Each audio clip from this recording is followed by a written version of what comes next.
Hello people, welcome to my YouTube channel అమ్మోతో రామ్. ఇది Bengaluru trip part 2 అండి. సో నిన్న ప్రీవియస్ వ్లాగ్లో చెప్పాను కదా, మైసూర్ ప్యాలెస్ అయితే 1 అవర్లో కంప్లీట్ చేసేది కాదని. సో మేము ఏమేమి కవర్ చేసామో 1 అవర్లో అదంతా మీకు వ్లాగ్లో పెట్టేసాను, చూడండి ఒకసారి. సో ఇదంతా అయితే లోపల వ్యూ అండి, ప్యాలెస్ లోపల చాలా బాగుంటుంది. లైఫ్ టైంలో ఒక్కసారైనా చూడాల్సిందే. Every person must and should visit this place. Entry ticket అయితే 100 రూపీస్ ఉంటుందండి. నాకు మరి ఇప్పుడు ఎంత ఉందో ఎగ్జాక్ట్గా గుర్తులేదు. మేము 3 ఇయర్స్ బ్యాక్ వెళ్ళాము. యాక్చువల్లీ ప్రీవియస్ వ్లాగ్లో 2 ఇయర్స్ బ్యాక్ అని చెప్పాను, కాదండి 3 ఇయర్స్ బ్యాక్ వెళ్ళాము. అప్పుడు మా బాబుకి 15 మంత్స్ అనమాట. సో ఈ వ్యూ అయితే ఇంకా బాగుంటుందండి. లోపల సేమ్ ఇంకా గోల్డ్తో కట్టినట్టే ఉంటుంది. మేము ఇన్సైడ్ ద ప్యాలెస్ కవర్ చేసినవి అయితే ఈ ప్లేసెస్ అండి. యాక్చువల్గా అయితే మేము వెళ్ళిన టైంకి హాఫ్ ఆఫ్ ద ప్యాలెస్ లోపలికే మమ్మల్ని అలౌ చేశారు, ఒక పార్ట్కి అలౌ చేయలేదు. అందులోని దసరా టైం కదా, సో చాలా రష్ ఉంది. లైటింగ్ అయితే సూపర్గా ఉంది. ఇదైతే రంగనాథ స్వామి టెంపుల్ అండి, చాలా ఇయర్స్ బ్యాక్ది. చాలా బాగుంది టెంపుల్లో మాత్రం. ఐ థింక్ ఫోన్స్ అలౌ లేదనుకుంటా లోపలికి, లేకపోతే తీసేవాళ్ళమే. ఇప్పుడు వరకు చెప్పింది మేము బెంగళూరుకి వెళ్ళిన ఫస్ట్ డే అండి. సెకండ్ డే కార్లో బారాచుకి వాటర్ ఫాల్స్ అండ్ గగన్చుకి వాటర్ ఫాల్స్కి వెళ్ళాం. ఎవరైనా నయాగరా వాటర్ ఫాల్స్ ఆర్ మన ఇండియాలో ఉన్న చిత్రకూట్ వాటర్ ఫాల్స్ చూడలేని వాళ్ళు ఇవి చూస్తే సరిపోతుంది. చిత్రకూట్ వాటర్ ఫాల్స్ అయినా సరే కొంచెం అఫోర్డ్ చేయగలం, కానీ న్యూయార్క్లో నయాగరా ఫాల్స్ అంటే చాలామందికి అవ్వదు. సో ఇవి చూస్తే చాలు, ఇంకా న్యూయార్క్ వెళ్ళాల్సిన అవసరం లేదు. సో కాకపోతే ఇక్కడ బోట్ రైడింగ్ అయితే అవైలబుల్ లేదు. మనం పైనుంచి వ్యూ చూడడం వరకే ఇదంతా, ఒక లైక్ సీనరీ లాగా. కిందకి వెళ్ళే చాయిస్ అయితే లేదు. ఆ ప్లేస్కి వెళ్ళే వరకు ఎంత బాగుంటుందని అస్సలు ఎక్స్పెక్ట్ చేయలేదు నేనైతే. తిరుపతిలో పాప వినాశనం అది చాలామందికి ఐడియా ఉంటుంది, అలా ఉంటుందని ఎక్స్పెక్ట్ చేశాను. కానీ అక్కడికి వెళ్ళేసరికి ఆ వ్యూ చూసేసరికి నాకు మైండ్ బ్లోయింగ్ అసలు. వాటర్ ఫాల్స్ అంటే చాలా మందికి ఫేవరెట్. సో అలాంటి వాళ్ళందరికీ ఇది must and should visited place అని చెప్పగలుగుతాను. ఫ్యామిలీతో కానీ, ఫ్రెండ్స్తో కానీ, ఆర్ మీ పార్ట్నర్తో కానీ లైఫ్లో వన్స్ అయినా విజిట్ చేయాల్సిన ప్లేస్ ఇది. సో అంత దూరం వరకు వెళ్ళి 1 డే అయినా ఫుల్గా లేకపోతే సాటిస్ఫాక్షన్ ఉండదు. సో అక్కడికి వెళ్ళాలి అనుకుని ప్లాన్ చేసుకునే వాళ్ళైతే ఫుల్ డే 1 డే అయినా సరే అక్కడ స్పెండ్ చేసేలా ప్లాన్ చేసుకోండి. మేమైతే ఎర్లీ మార్నింగే స్టార్ట్ అయిపోయాం. మా పెద్ద వదిన ఫుడ్ అది ప్రిపరేషన్ చేసేసారు. సో మా వాడు కూడా ఫుల్గా ఎంజాయ్ చేశాడు, మమ్మల్ని ఏమి ఇబ్బంది పెట్టలేదు.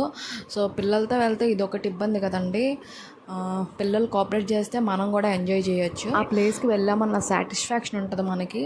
లేదంటే పిల్లలు చికాకు పెడితే కనుక అసలు ఎందుకు వెళ్ళాంరా బాబు అనిపిస్తుంది. పిల్లలతో వెళ్తే కనుక వాళ్ళకి కంపల్సరీగా ఫుడ్, వాళ్ళకి కావాల్సిన ఫుడ్ అరేంజ్ చేసుకోవాలి మనం, లేకపోతే చాలా ఇబ్బంది పెడతారు.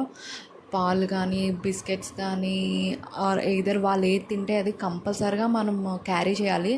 లేదంటే అంత దూరం వెళ్ళాక మనం సిటీకి చాలా దూరం వెళ్తాము, అక్కడ ఏం దొరకవు, మనము ఇబ్బంది పడాలి, వాళ్ళు ఇబ్బంది పెట్టాలి.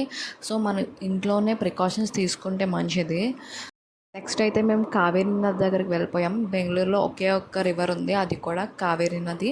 సో అది కూడా చూసేసాం. మా వాళ్ళు జెంట్స్ అందరూ రివర్లో కాసేపు స్విమ్మింగ్ చేసి అలా ఎంజాయ్ చేస్తూ ఉన్నారు. మేము ఒక సైడ్ని కూర్చొని వాళ్ళని చూస్తూ మేము ఎంజాయ్ చేస్తూ ఉన్నాము. మా వాడు కాళ్ళు కడుగుదామన్నా సరే కింద కాల్ పెట్టలేదు. అస్సలు వాటర్ టచ్ చేయడానికి ఇష్టపెట్టుకునేవాడే కాదు చిన్నప్పుడు. ఇప్పుడైతేనా అసలు వాటర్లోనే ఉంటున్నాడు. బెంగళూరులో అలా సెకండ్ డే కంప్లీట్ అయిపోయింది. సో థర్డ్ డే ఐకియాకి వెళ్ళాం, అది కూడా మెట్రోలో. అది మాకు మెట్రో ఫస్ట్ టైం ఎక్స్పీరియన్స్ అనమాట, చాలా బాగా అనిపించింది. సో చాలా ఎంజాయ్ చేసాం. ఐకియాకి ఈవినింగ్ వెళ్ళాము. సో మా వదిన వాళ్ళ ఇంటికి ఐకియాకి దగ్గరే అనమాట. ఐ థింక్ ఒక 1/2 అవర్ 40 మినిట్స్ డిస్టెన్స్ అనుకుంటా. స్టేషన్కి క్యాబ్లో వెళ్ళాము. అక్కడ నుంచి స్టేషన్ నుంచి ఐకియాకి దగ్గరే అనమాట. స్టెప్స్ దిగితే, మెట్రో స్టేషన్ నుంచి స్టెప్స్ దిగితే కిందకి ఐకియానే. ఇంకా అక్కడ నుంచి ఏ క్యాబ్ అవసరం లేదు. మేమైతే జస్ట్ ఎక్స్పీరియన్స్ చేయడానికి వెళ్ళాము, ఎలా ఉంటుంది ఏంటని. అఫోర్డబుల్ రేట్స్ అని అయితే నాకు అనిపించలేదు అంతగా. సో జస్ట్ చూసి వచ్చేసాము అంతే. ఇక్కడైతే వదిన మెట్రో టికెట్ తీయడానికి వెళ్తున్నారు. అవి కూపన్స్లా ఉంటాయి, ఒక్కొక్క పర్సన్కి ఒక్కొక్క కూపన్ ఇస్తారు. సో దాన్ని బట్టి మనము సోర్స్ ప్లేస్ నుంచి డెస్టినేషన్కి వెళ్ళే వరకు ఆ కూపన్ని మన దగ్గరే ఉంచుకోవాలి.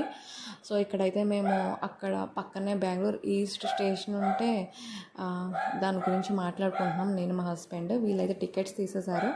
మేము ఒక్కొక్కరం మెట్రో ట్రైన్ ఎక్కేసాము. సో ఇక్కడ మేమేమో ఫొటోస్కి స్టిల్స్ ఇచ్చేస్తున్నాము.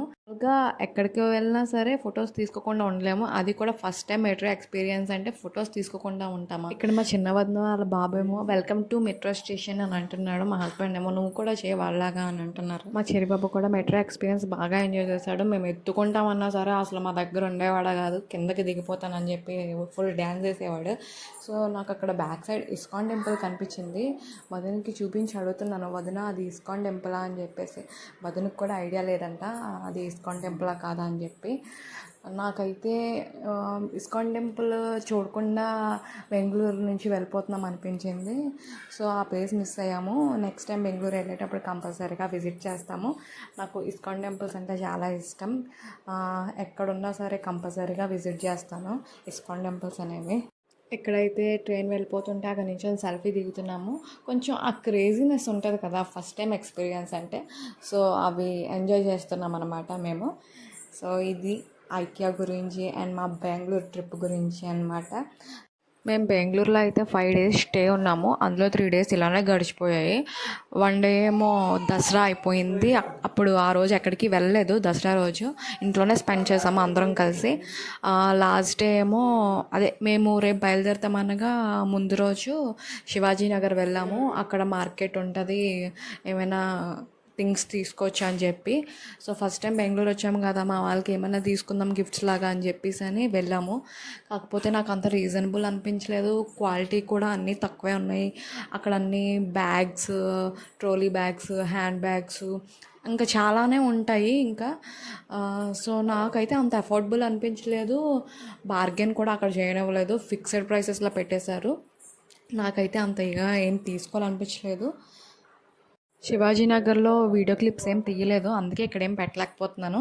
ఇదైతే చిన్న వదిన వాళ్ళ ఇంట్లో. చిన్న వదిన అన్నిట్లో ఉంటారన్నమాట, ఫుల్ జోష్. సో డ్యాన్స్ చూడండి ఎలా వేస్తున్నారో, అన్నిట్లో ఉంటారో, అన్ని యాక్టివిటీస్లో పాల్గొంటారు. ఇదైతే రిటర్న్ టు మై హోమ్ వెళ్తున్నప్పుడు. ఈసారి కొంచెం మా వాడు ఇబ్బంది పెట్టాడు. బెంగళూరుకి వెళ్ళేటప్పుడు ఏసీ కంపార్ట్మెంట్ బుక్ చేసుకున్నాం. రిటర్న్ ఇంటికి వెళ్ళేటప్పుడు స్లీపర్ బుక్ చేశారు.